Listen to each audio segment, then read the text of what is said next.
आपली जमीन दुसऱ्याच्या ताब्यात असल्यावर त्या जमिनीमध्ये कब्जा घालण्यासाठी मनाई आदेश मिळतो का? नमस्कार, मी आपला वकील मित्र ॲडव्होकेट कैलास नाईक. कायद्याचे म्हणजेच तुमच्या फायद्याचे बोलूया. आपल्या मालकीची एक शेतजमीन आहे. त्या शेतजमिनीचा काही भाग हा दुसऱ्या शेतकऱ्याच्या ताब्यात आहे. तसे मोजणीमध्ये रंगवून दर्शवलेले आहे. अशा परिस्थितीमध्ये जे क्षेत्र अतिक्रमित म्हणून शेजारी शेतकऱ्याच्या ताब्यामध्ये आहे असे दर्शवलेले आहे, त्या क्षेत्रामध्ये मला वहिवाट करण्यास, त्यामध्ये कब्जा घालण्यास त्या शेतकऱ्याने हरकत अडथळा करू नये अशा स्वरूपाचा मनाई दावा कायद्याने चालतो का, याबाबत आपण आजच्या व्हिडिओमध्ये बोलणार आहोत.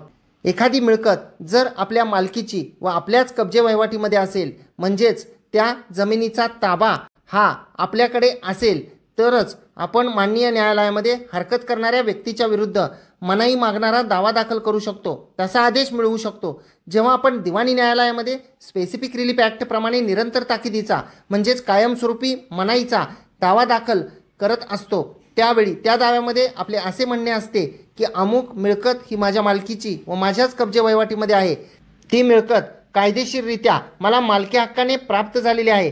ज्यांच्याकडून मला मालकी मिळालेली आहे त्यांनी मला त्या मिळकतीचा कब्जासुद्धा दिलेला आहे आणि माझ्या त्या कायदेशीर कब्जाला, जमीन वहिवाटीला, पिके घेण्याला समोरची पार्टी हरकत करीत आहे, मला कब्जामध्ये येऊ देत नाही, बेकायदेशीर हक्क सांगत आहे. त्यामुळे मला त्या व्यक्तीच्या विरुद्ध कायमस्वरूपी मनाई द्यावी. त्या व्यक्तीने मला कब्जा घालण्यास अडथळा करू नये, माझ्या कब्जे वहिवाटीस हरकत अडथळा करू नये, मला जमीन वहिवाटण्यास अडथळा करू नये, बांधाची टोकराटोकरी करू नये वगैरे मागण्या त्यामध्ये असतात. अशा प्रकारच्या दाव्यामध्ये दिवाणी प्रक्रिया संहिता ऑर्डर 39 रूल 1-2 प्रमाणे आपण दाव्याचा अंतिम निकाल लागेपर्यंत तुर्तातुर्त मनाई द्यावी असा अर्जसुद्धा करू शकतो. अशा प्रकारच्या दाव्यामध्ये व अंतरिम मनाईच्या अर्जामध्ये माननीय कोर्टामध्ये ज्यांनी दावा दाखल केलेला आहे त्यांना सकृत दर्शनी केस आहे का हे पाहिले जाते. सकृत दर्शनी केस म्हणजे दावा करणारी व्यक्ती त्या मिळकतीची मालक आहे का, कब्जे वहिवाटदार आहे का व त्यांचे त्या मिळकतीवर कायदेशीर हक्क आहेत का, त्यांना केसमध्ये यश येण्याची शक्यता आहे का, कागदपत्र त्यांच्या बाजूने आहेत का, हे प्रथमदर्शनी पाहिले जाते. त्याबरोबरच न्यायाचा समतोल त्या दावा दाखल करणाऱ्याच्या बाजूने आहे का हे पाहिले जाते. न्यायाचा समतोल म्हणजे त्यांनी दाखल केलेल्या कागदपत्रावरून केस त्यांच्या बाजूने या स्टेजला आहे का हे पाहिले जाते. आणखी एक महत्त्वाची गोष्ट पाहिली जाते ती म्हणजे न भरून येणारे नुकसान. म्हणजे जर अंतरिम मनाई अर्ज मंजूर नाही केला तर वादीचे कोणते नुकसान होणार आहे व नामंजूर केला तर कोणते नुकसान होणार नाही किंवा होणार आहे, या सर्व बाबी पाहून अंतरिम मनाई अर्ज मंजूर केला जातो. कायमस्वरूपी मनाई दाव्यामध्ये व अंतरिम मनाई अर्जामध्ये दावा मंजूर करताना किंवा अंतरिम मनाई अर्ज मंजूर करताना सर्वात महत्त्वाची गोष्ट पाहिली जाते ती म्हणजे ज्यांनी दावा दाखल केलेला आहे त्यांचा त्या मिळकतीमध्ये कब्जा आहे का. आणि जसे की आपण वर म्हणालेलो आहोत की कागदोपत्रीच जसे की मोजणी नकाशामध्ये काही क्षेत्र हे समोरच्या पार्टीच्या कब्जात आहे असे दर्शवले असेल तर आपण त्या क्षेत्राबद्दल मनाई आदेश मागू शकत नाही.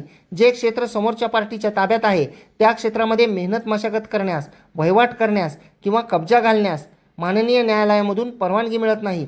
जर आपल्या जमिनीचे क्षेत्र समोरच्या पार्टीच्या ताब्यात असेल तर आपल्याला त्या अतिक्रमित क्षेत्राचा ताबा मिळण्यासाठीचा दावा दाखल करावा लागतो. आणि आपण जर निरंतर मनाई मिळण्याचा म्हणजेच कायमस्वरूपी मनाईचा दावा करून त्यामध्ये अंतरिम मनाई अर्ज देणार असाल तर या दोन्ही गोष्टीसाठी आपला ताबा त्या क्षेत्रावर असणे कायद्याने बंधनकारक आहे.